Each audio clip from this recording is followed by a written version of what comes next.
2018 ജനുവരി മാസം 4-ാം തീയതി അന്നൊരു വ്യാഴാഴ്ച ദിവസമായിരുന്നു.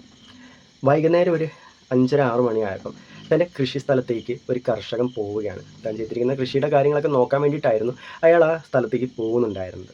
അപ്പം ആ പോകുന്നതെന്ന് വെച്ച് കഴിഞ്ഞാൽ ഒരു നടവരമ്പിലൂടെയാണ്. നടവരമ്പെന്ന് വെച്ചാൽ അത്യാവശ്യം 2-3 പേർക്ക് നടന്നു പോകാൻ പറ്റുന്ന രീതിയിലുള്ള ഒരു മൺ റോഡായിരുന്നു അത്. അതിന് ഇരു വശങ്ങളായിട്ട് കുറ്റിച്ചെടികളും മറ്റുമാണ് വളർന്നു നിൽക്കുന്നത്. അപ്പോൾ ആ വഴിയെ കൂടെ പോകുന്ന സമയത്ത് ഈ നായുടെ കുരയും കാര്യങ്ങളൊക്കെ കേൾക്കുകയാണ്. അങ്ങനെ ആ കുരയും കാര്യങ്ങൾ ഒരു വല്ലാത്ത രീതിയിൽ കരച്ചിലൊക്കെ കേട്ട സമയത്ത് അത് എന്താണെന്ന് നോക്കാൻ വേണ്ടിയിട്ട് അങ്ങോട്ട് ചെന്നപ്പോഴത്തേക്ക് ഇദ്ദേഹത്തിനെ കണ്ടപ്പോൾ ഈ നായ്ക്കളൊക്കെ പെട്ടെന്ന് ഓടിപ്പായുകയാണ് ഉണ്ടായത്. അപ്പോൾ അങ്ങോട്ട് ചെന്ന് അയാൾ കാണുന്നൊരു കാഴ്ച, ഒരു സ്ത്രീയുടെ ശരീരം അവിടെ കിടക്കുന്നു, തറയിലൊക്കെ രക്തപ്പാടുകളുണ്ട്. ഉടനെ തന്നെ ഇയാൾ നേരെ ഗ്രാമത്തിലേക്ക് വരികയാണ്. വന്നതിന് ശേഷം ഗ്രാമത്തിലുള്ള ആൾക്കാരോട് പറയുകയാണ്, ഇതുപോലെ ഇന്ന സ്ഥലത്ത് ഞാൻ ഇങ്ങനെ ഒരു ബോഡി കണ്ടു എന്നുള്ള കാര്യങ്ങളൊക്കെ പറയുകയാണ്. ഉടനെ തന്നെ അവർ പോലീസ് സ്റ്റേഷനിലേക്ക് കോൾ ചെയ്യുകയാണ് ഉണ്ടായത്. ഈ സംഭവം നടക്കുന്നത് ഒഡീസയിലെ ഗോർദ ജില്ലയിലെ ബഡാ പൊഗാരി എന്ന് പറയുന്ന ഒരു ഗ്രാമത്തിലാണ്. ആ ഗ്രാമത്തിലൊരു പ്രത്യേകത എന്ന് വെച്ചാൽ നിറയെ വയലുകളാണ്. വയലുകളായിട്ടുള്ള ഒരു ചെറിയ ഭംഗിയായിട്ടുള്ള ഗ്രാമമാണ് ബഡാ പൊഗാരിയ എന്ന് പറയുന്ന ഗ്രാമം. ഭംഗിയാണ് കാണാനായിട്ട്. ഈ വയലുകളിലൊക്കെ നടുക്കൂടെ ആണെങ്കിൽ അത്യാവശ്യം വീതിയുള്ള ഒരു മൺ റോഡൊക്കെ ഉണ്ടായിരുന്നു. ഏറ്റവും കൂടുതൽ ആൾക്കാർ നടന്നാണ് അവിടെ നിന്ന് പോയിക്കൊണ്ടിരുന്നത്. കാരണം ഇവരുടെ ഈ ഗ്രാമത്തിൽ നിന്നും കുറച്ച് ദൂരമായിട്ടായിരുന്നു ഈ ബസ്സിൻ്റെ സർവീസും കാര്യങ്ങളൊക്കെ ഉണ്ടായിരുന്നത്. ഇവരുടെ ഗ്രാമം വഴിയൊക്കെ പോകുന്നുണ്ടെങ്കിൽ പലരും എളുപ്പത്തിന് വേണ്ടിയിട്ട് ഈ നടവരമ്പിലൂടെയാണ് അവർ തങ്ങളുടെ യാത്ര നടത്തിക്കൊണ്ടിരുന്നത്. അപ്പോൾ ഈ അടുത്തൊക്കെ പോകാൻ വേണ്ടിയിട്ടൊക്കെ ഇവർ ഈ നടവരമ്പായിരുന്നു ആശ്രയിച്ചിട്ടുണ്ടായിരുന്നത്. അപ്പോൾ അങ്ങനെ ഇരിക്കുന്ന സമയത്താണ് അങ്ങനെയുള്ള ഒരു നടവരമ്പിലായിരുന്നു ഈ ഒരു സ്ത്രീയുടെ ശരീരം അവർക്ക് കിട്ടിയത്. അങ്ങനെ പോലീസുകാർ വരികയാണ്. പോലീസുകാർ വന്നതിന് ശേഷം അതാരാണെന്നുള്ള കാര്യങ്ങളൊക്കെ പരിശോധിക്കുകയാണ്. അപ്പോൾ ഈ സ്ത്രീയുടെ മരിച്ചെടുക്കുന്ന സ്ത്രീയുടെ ശരീരത്തിൻ്റെ ഭാഗത്തു നിന്ന് തന്നെ ഒരു ബാഗ് കിട്ടുകയാണ്. അപ്പോൾ ആ ബാഗിലുണ്ടായിരുന്ന ഫോണിൽ നിർത്താതെ ബെല്ലടിക്കുന്നുണ്ടായിരുന്നു. അപ്പോൾ ഫോൺ എടുത്ത ഉടനെ തന്നെ ആ ഫോൺ അറ്റൻഡ് ചെയ്തപ്പോൾ മറുതലയ്ക്കിൽ നിന്നും കേൾക്കുകയാണ്, അഞ്ജലി മോളെ നീ എവിടെയാണ്, എന്താ ഇത്ര നേരമായിട്ട് കോൾ എടുക്കാൻ, അച്ഛൻ എത്രത്തോളം പേടിച്ചെന്നറിയാം എന്നുള്ള കാര്യങ്ങളൊക്കെ ചോദിച്ചിട്ടുള്ള ഒരു പുരുഷ സ്വരമായിരുന്നു ആ ഫോണിൻ്റെ അങ്ങേ തലയ്ക്ക് നിന്നും ഈ പോലീസുകാർ കേട്ടത്. അപ്പോൾ പോലീസുകാർ ഇതുപോലെ പറയുകയാണ്, നിങ്ങൾ എത്രയും വേഗം ഇന്ന സ്ഥലത്തേക്ക് വരണം, ഇവിടെ വന്നതിന് ശേഷം പറയാം, ഞാൻ ബഡാ പൊഗാരിയിലെ പോലീസാണ് സംസാരിക്കുന്നത്, അപ്പോൾ നിങ്ങൾ അവിടേക്ക് എത്രയും വേഗം വരാൻ നോക്കണം എന്നുള്ള കാര്യങ്ങളൊക്കെ പറയണം. അപ്പോൾ പേടിച്ചു പോയി ഈ അച്ഛൻ നേരെ അവിടേക്ക് വരികയാണ് ഉണ്ടായത്. വന്ന സമയത്ത് ഈ അച്ഛൻ നോക്കുമ്പം തൻ്റെ മകൾ ഇട്ടുകൊണ്ട് പോയ ഡ്രസ്സിൽ ഒരു സ്ത്രീ അവിടെ കിടക്കുന്നതാണ് കാണുന്നത്. അപ്പോൾ എന്താ കാര്യം എന്ന് അച്ഛൻ അന്വേഷിക്കുന്ന സമയത്ത് പറയുകയാണ്, ഇതുപോലെ ഒരു സ്ത്രീയുടെ ബോഡി കിട്ടി, അപ്പോൾ അവരുടെ ശരീരത്തിൻ്റെ ഭാഗത്ത് കിടന്നിരുന്ന ആ ഒരു പേഴ്സിൽ നിന്നുമാണ് ഞങ്ങൾക്ക് ഈ ഫോൺ കിട്ടിയത്, അപ്പോൾ ഇതാരാണ് എന്നറിയാൻ വേണ്ടിയിട്ടാണ് നിങ്ങളിങ്ങോട്ട് വിളിച്ചു വരുത്തിയത് എന്നുള്ള കാര്യങ്ങളൊക്കെ പറയുകയാണ്. അപ്പം പെട്ടെന്ന് ഈ അച്ഛൻ നന്നായിട്ട് ഞെട്ടുകയാണ്, ഭയപ്പെടുകയാണ്. കാരണം രാവിലെ തൻ്റെ മകളാണെങ്കിൽ സ്കൂളിലേക്ക് പോയതാണ്. അപ്പോൾ ഇങ്ങനെ ഈ പോലീസുകാർ പറയുന്നു. അപ്പോൾ വല്ലാണ്ട് ഭയന്ന് പോവുകയാണ് ഈ അച്ഛൻ ചെയ്യുന്നത്. ഉടനെ തന്നെ ആ പോലീസുകാരോട് പറയുകയാണ്, എൻ്റെ മകളുടെ ശരീരത്തോ അല്ലെങ്കിൽ ബാഗിലോ ഒരു ID കാർഡ് കാണും. കാരണം സ്കൂളിൽ വർക്ക് ചെയ്യുന്ന എല്ലാ ടീച്ചർമാർക്കും ഒരു ID കാർഡ് കൊടുത്തിട്ടുണ്ടായിരുന്നു. അപ്പോൾ അതിൽ അവരുടെ പേര്, ബ്ലഡ് ഗ്രൂപ്പ്, ഫോൺ നമ്പർ എന്നുള്ള കാര്യങ്ങളൊക്കെ രേഖപ്പെടുത്തിയിട്ടുണ്ടായിരുന്നു. അപ്പോൾ ആ കാർഡ് കാണുമെന്നുള്ള കാര്യം പറയുകയാണ്. അപ്പോൾ പരിശോധിക്കുന്ന സമയത്ത് ബാഗിൽ നിന്ന് കാർഡ് കിട്ടിയാണ്. ആ ബാഗിൽ നിന്ന് കിട്ടിയ കാർഡ് ഉണ്ടായിരുന്ന പേരാണ് അഞ്ജലി ദൊഹോരിയ എന്ന് പറയുന്നത്.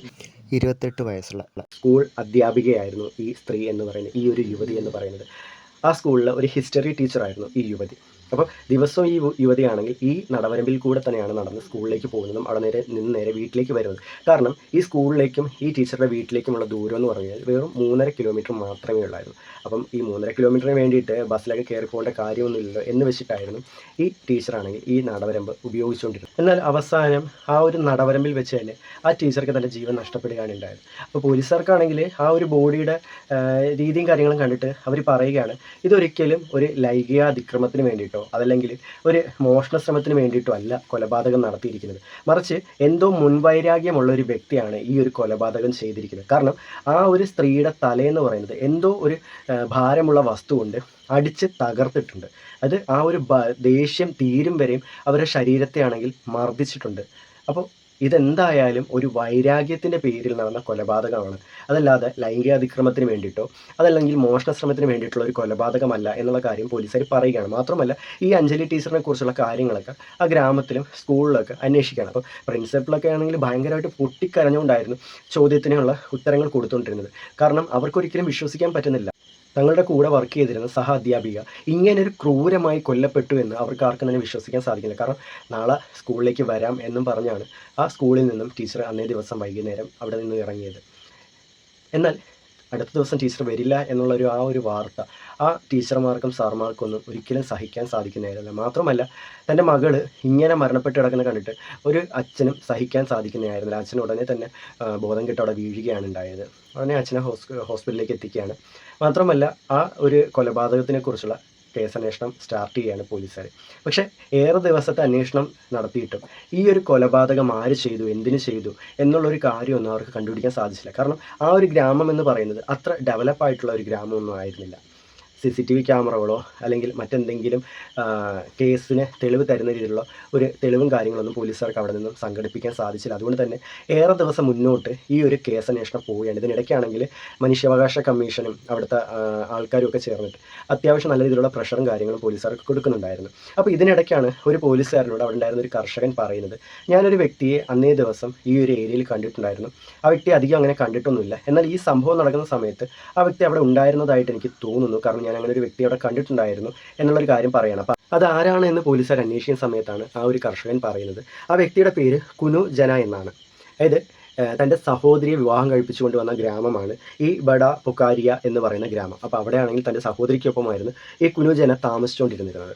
അപ്പോൾ ആ ഒരു വ്യക്തി അവിടെ വെച്ച് കണ്ടു എന്നുള്ള കാര്യം പറയുന്ന സമയത്ത് പോലീസുകാർ വെറുതെ ഒരു സംശയം തീർക്കാൻ എന്ന വേണം ഈ കുനു ജന താമസിച്ചിരുന്നത് തൻ്റെ സഹോദരിയുടെ വീട്ടിലേക്ക് പോവുകയാണ്. അവിടെ ചെന്ന് കാര്യങ്ങൾ അന്വേഷിക്കുന്ന സമയത്താണ് ഈ പോലീസുകാർക്ക് മനസ്സിലാവുന്നത്, ഈ അഞ്ജലി ടീച്ചർ മരിച്ചതിൻ്റെ അന്ന് തന്നെ വൈകുന്നേരം ഈ ജനയാണെങ്കിൽ ഇവിടെ നിന്നും പോയിട്ടുണ്ട് എന്നുള്ളൊരു കാര്യം. അതായത് അഞ്ജലി ടീച്ചർ കൊല്ലപ്പെടുന്നതിൻ്റെ അന്ന് തന്നെ ഈ ജന ഈവനിങ് ഇവിടെ നിന്നും നാട് വിട്ടിട്ടുണ്ടെന്നുള്ള കാര്യം പോലീസുകാർക്ക് മനസ്സിലാവണം. അപ്പം ഈ കേസുമായിട്ട് ഈ ജനയ്ക്ക് എന്തോ ബന്ധമുണ്ടെന്നുള്ള കാര്യം പോലീസുകാർക്ക് മനസ്സിലാവുകയാണ് ഉണ്ടായത്.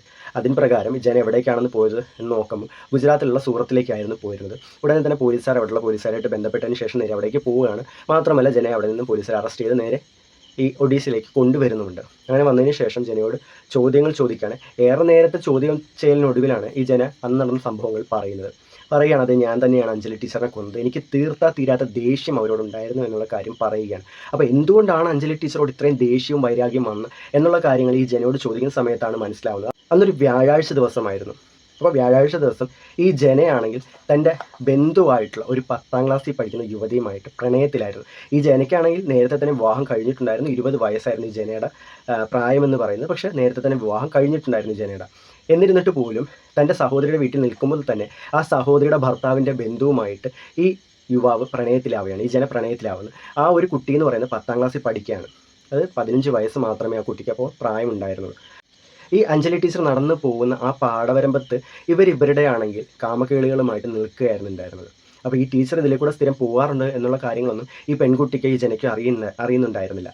അപ്പോൾ ഇവർ തമ്മിലുള്ള കാര്യങ്ങൾ ഇങ്ങനെ നടന്നുകൊണ്ടിരിക്കുന്ന സമയത്താണ് ഈ ടീച്ചർ അതുവഴി പോകുന്ന സമയത്ത് ചെറിയ രീതിയിലുള്ള സൗണ്ടും കാര്യങ്ങളൊക്കെ കേൾക്കുകയാണ്. അങ്ങനെ ടീച്ചർ അത് ശ്രദ്ധിച്ച് മുന്നോട്ട് പോകുന്ന സമയത്താണ് ഈ ടീച്ചർക്ക് മനസ്സിലാവുന്നത്, തൻ്റെ തന്നെ സ്റ്റുഡൻ്റ് ആയിട്ടുള്ള ആ ഒരു പെൺകുട്ടിയായിരുന്നു ഈ ജനയുമായിട്ട് ഇത്തരം കാര്യങ്ങൾ ചെയ്തുകൊണ്ട് നിൽക്കുന്നത്. ഈ ടീച്ചറെ കണ്ട ഉടനെ തന്നെ ഇരുവരും വസ്ത്രങ്ങളൊക്കെ എടുത്ത് ധരിക്കുകയാണ്. ഉടനെ ടീച്ചറാണ് ഈ പെൺകുട്ടി ഒരുപാടധികം വഴക്ക് പറയുന്നുണ്ട്. മാത്രമല്ല ജനയ്ക്കാണെങ്കിൽ 2-3 തവണ അടിയും കൊടുക്കുന്നുണ്ട് ഈ ടീച്ചർ. കാരണം ടീച്ചർ ഒരിക്കലും കാണാൻ പാടില്ലാത്തൊരു കാഴ്ചയായിരുന്നു അവിടെ കണ്ടിരുന്നത്. മാത്രമല്ല ഈ ജനയെ നേരത്തെ തന്നെ ഈ ടീച്ചർക്ക് അറിയാവുന്നതാണ്. അപ്പം ജനയ്ക്കാണെങ്കിൽ ടീച്ചറിനേക്കാളും പ്രായക്കുറവാണ്. മാത്രമല്ല ഈ പെൺകുട്ടി എന്ന് പറയുന്നത് ഈ ടീച്ചറുടെ സ്റ്റുഡൻറ്റുമാണ്. അതുകൊണ്ട് തന്നെ ഈ ടീച്ചറാണെങ്കിൽ ഇവരെ രണ്ടുപേരെ ശകാരിക്കുന്നുമുണ്ട്, ഈ ജനനെ അടിക്കുന്നുണ്ട്. മാത്രമല്ല പറയുന്നുണ്ട്, നിൻ്റെ വിവാഹം നേരത്തെ കഴിഞ്ഞില്ല, പിന്നെ എന്തിനാണ് ഈ പെൺകുട്ടിയുടെ ജീവിതം നശിപ്പിക്കുന്നത്, അവർക്ക് അധികം പ്രായമൊന്നുമായിട്ടില്ല. ഈ സംഭവം ഞാൻ നിൻ്റെ സഹോദരിയോടും ഈ ഗ്രാമത്തിലുള്ളവരോടും പറയും, ഈ പെൺകുട്ടിയുടെ വീട്ടിൽ ഞാൻ ഈ വിവരം അറിയിക്കും എന്നുള്ള കാര്യങ്ങളൊക്കെ ഈ ജനയോട് ഈ ടീച്ചർ പറയുകയാണ്. അതിനുശേഷം ഈ പെൺകുട്ടിയും കൂട്ടിക്കൊണ്ട് ഈ ടീച്ചർ ഇവിടെ നിന്നും നേരെ സ്കൂളിലേക്ക് പോവുകയാണ് ഉണ്ടായത്. അതിനുശേഷം അവിടെ നിന്നും ടീച്ചർ സ്കൂൾ കഴിഞ്ഞതിന് ശേഷം ഏകദേശം ഒരു 3:45-4 മണിയോട് അടുപ്പിച്ച് ആ സ്കൂളിൽ നിന്നും ടീച്ചർ ഇറങ്ങുകയാണ് ഉണ്ടായത്. അങ്ങനെ തിരിച്ച് ഈ പാടവരമ്പത്തൂടെ തന്നെയാണ് ഈ ടീച്ചർ വരുന്നതെന്നുള്ളത് ജനയ്ക്ക് മനസ്സിലാവുകയാണ്. അപ്പം ഈ ജന എന്താ ചെയ്യുന്നത് വെച്ചാൽ ടീച്ചർ വരുന്നതിന് വേണ്ടിയിട്ട് ഈ ഒരു പാടവരമ്പത്ത് തന്നെ ഈ ജന കാത്തിരിക്കുകയാണ്. തൻ്റെ കയ്യിൽ വേണമെങ്കിൽ ഒരു മുളവടിയുമായിട്ടായിരുന്നു കാത്തിരുന്നത്. അങ്ങനെ ടീച്ചർ പതിവ് പോലെ ആ പാടവരമ്പത്തൂടെ നടന്നു പോകുന്ന സമയത്ത് ഈ ജന എന്താ ചെയ്യുന്നത് വെച്ചാൽ പുറകിൽ കൂടെ ചെന്നതിന് ശേഷം ടീച്ചറുടെ തലയിലേക്ക് ഊക്കോടെ അടിക്കുകയാണ് ഉണ്ടായത്. അപ്പോൾ ആ അടി കയറ്റിയ ടീച്ചർ ഉടനെ തന്നെ മറിഞ്ഞ് വീഴുകയാണ്. മാത്രമല്ല പെട്ടെന്ന് എന്താ സംഭവിക്കുന്നതെന്ന് മനസ്സിലാവാത്തതുകൊണ്ട് തന്നെ ടീച്ചർക്ക് ഒരുമാതിരി വെപ്രാളവും പരിഭ്രാന്തിയൊക്കെ ആവുകയാണ്. പെട്ടെന്ന് തന്നെ ഈ ജന പുറകിലൂടെ വന്ന് ടീച്ചറുടെ 2 കൈകളും പിടിച്ച് പുറകിലേക്ക് കെട്ടിയതിന് ശേഷം ആ ടീച്ചർ അവിടെ നിന്നും വലിച്ച് നേരെ ആ പാടവരമ്പത്തിൻ്റെ ആ കുറ്റിക്കാട്ടിൻ്റെ ഇടയിലേക്ക് കൊണ്ടുപോകാനുണ്ടായത്. അവിടെ ചെന്നതിന് ശേഷം അരിശം തീരുന്നവരെയും ഈ ടീച്ചറുടെ ശരീരത്ത് ഇവൻ ചവിട്ടുകയും അടിക്കുകയും ഒക്കെ ചെയ്യുന്നുണ്ട്. മാത്രമല്ല അവിടെ ഉണ്ടായിരുന്ന ഒരു പാറ എടുത്തിട്ട് ഈ ടീച്ചറുടെ മുഖത്തേക്ക് ഞാൻ അടിക്കാനുണ്ടായത്. അങ്ങനെ ആ അടിയുടെ ആഘാതത്തിൽ ടീച്ചറുടെ തല പൊട്ടിപ്പൊളിയുകയാണ്. ടീച്ചർ അവിടെ വെച്ച് തന്നെ മരണപ്പെടുകയാണ് ഉണ്ടായത്. ആ ഒരു വാശിയും ദേഷ്യം അന്ന് രാവിലെ തന്നോട് കാണിച്ച ആ ഒരു ഇതൊക്കെ ആണെങ്കിൽ ജനയുടെ മനസ്സിലുണ്ടായിരുന്നത് കൊണ്ട് തന്നെ ഈ ടീച്ചർ അത്രയും ക്രൂരമായിട്ട് തന്നെ അവിടെ വെച്ച് അവൻ കൊല്ലുകയാണ് ഉണ്ടായത്. മാത്രമല്ല ഈ പെൺകുട്ടിയുമായിട്ടുള്ള കാര്യങ്ങൾ പുറത്തറിഞ്ഞു കഴിഞ്ഞാൽ അത് ഭയങ്കരമായിട്ട് പ്രശ്നമാകുമെന്നുള്ളത് ഈ ജനയ്ക്ക് അറിയായിരുന്നു. കാരണം തൻ്റെ സഹോദരിയുടെ ഭർത്താവിൻ്റെ ബന്ധുവാണ് ഈ പെൺകുട്ടി എന്ന് പറയുന്നത്. അപ്പം ഇത്തരം കാര്യങ്ങൾ തങ്ങൾക്കിടയിൽ ഉണ്ട് എന്നുള്ള കാര്യങ്ങളൊക്കെ അറിഞ്ഞു കഴിഞ്ഞാൽ തൻ്റെ ജീവിതം തകരും, തൻ്റെ സഹോദരിയുടെ ജീവിതം തകരും. അപ്പം അതൊന്നും ഒരിക്കലും ഉണ്ടാവാൻ പാടില്ല എന്നുള്ള കാര്യങ്ങളൊക്കെ വെച്ചിട്ടായിരുന്നു ഈ ജന ഈ ടീച്ചറെ കൊല്ലുകയുണ്ടായത്. അപ്പോൾ ഇതൊക്കെയാണ് ഈ പോലീസുകാരോട് പറയുകയാണ്. അങ്ങനെ പോലീസുകാർ ജനയെ കോർട്ടിൽ ഹാജരാക്കുകയാണ് ഉണ്ടായത്. ഇവിടെ ഇപ്പോൾ ഒരു തെറ്റും ചെയ്യാതെ തൻ്റെ ഒരു സ്റ്റുഡൻറ്റിനെയും തനിക്കറിയാവുന്നൊരു യുവാവിനെയും വെറുതെ ഒന്ന് നേർവഴിക്ക് നടത്താനാണ് ഈ ടീച്ചർ ശ്രമിച്ചത്. കാണാൻ പാടില്ലാത്തൊരു കാഴ്ച, തീർച്ചയായിട്ടും ഒരു 10ാം ക്ലാസ്സിൽ പഠിക്കുന്ന പെൺകുട്ടി ഒരിക്കലും ചെയ്യാൻ പാടില്ലാത്തൊരു കാര്യമായിരുന്നു അന്ന് അവിടെ ചെയ്തത്. അപ്പോൾ അതുകൊണ്ട് തന്നെ ആ ടീച്ചർ തൻ്റെ ഒരു രീതിയിൽ ആ പെൺകുട്ടിയെ ഒന്ന് ഉപദേശിക്കുക മാത്രമല്ല ആ ഒരു യുവാവിനെ ഒന്ന് ഭയപ്പെടുത്തി നിർത്താനുമായിരിക്കാം ഒരുപക്ഷെ ആ ടീച്ചർ ശ്രമിച്ചിട്ടുണ്ടായിരിക്കാം. പക്ഷേ എന്ത് തന്നെ ആയാലും ആ സമയത്തുണ്ടായിരുന്ന ആ ഒരു മാനസികാവസ്ഥയിൽ അവനാണെങ്കിൽ ആ ടീച്ചറെ കൊല്ലുകയാണ് ഉണ്ടായത്. മാത്രമല്ല ഒരു പശ്ചാത്താപവും ഇല്ലാതെ അവൻ നേരെയാണെങ്കിൽ അവൻ്റെ ഭാര്യയുടെ വീട്ടിലേക്ക് അവൻ പോവുകയാണ് ഉണ്ടായത്. അപ്പോൾ ഇവൻ ഇങ്ങനെയുള്ള കാര്യങ്ങൾ ചെയ്യുന്നതിന് മുൻപേ തന്നെ ഇവൻ്റെ സഹോദരിയെക്കുറിച്ചോ അല്ലെങ്കിൽ ഇവൻ്റെ ഒരു കുടുംബജീവിതത്തെക്കുറിച്ചോ ഇവൻ മനസ്സിലാക്കിയിട്ടുണ്ടായിരുന്നെങ്കിൽ, അതിൻ്റെ ഒരു ഓർമ്മ ഇവനുണ്ടായിരുന്നുണ്ടെങ്കിൽ ഒരിക്കലും അവൻ ഇങ്ങനത്തെ ഒരു കാര്യത്തിന് വേണ്ടി ഇറങ്ങിത്തിരിക്കില്ലായിരുന്നു. ഒരു തെറ്റ് മറയ്ക്കാൻ വേണ്ടിയിട്ട് മറ്റൊരു തെറ്റ് ചെയ്ത് ഒരിക്കലും തിരുത്താൻ പറ്റാത്തൊരു തെറ്റിലേക്കാണ് അവൻ പോയി വീണത്. എന്ത് തന്നെ ആയാലും അഞ്ജലി ടീച്ചർക്ക് തൻ്റെ ജീവിതം നഷ്ടപ്പെട്ടു. അപ്പോൾ ഈ കേസിനെക്കുറിച്ച് നിങ്ങളുടെ അഭിപ്രായങ്ങൾ എന്താണ്? നിങ്ങളുടെ വിലയേറിയ അഭിപ്രായങ്ങൾ രേഖപ്പെടുത്തുക. മാത്രമല്ല വീഡിയോ ഇഷ്ടപ്പെട്ടു കഴിഞ്ഞാൽ ലൈക്ക് ചെയ്ത് ഷെയർ ചെയ്ത് സപ്പോർട്ട് ചെയ്യുക. അപ്പോൾ മറ്റൊരു വീഡിയോ ആയിട്ട് വരുന്നവരേക്കും ബൈ.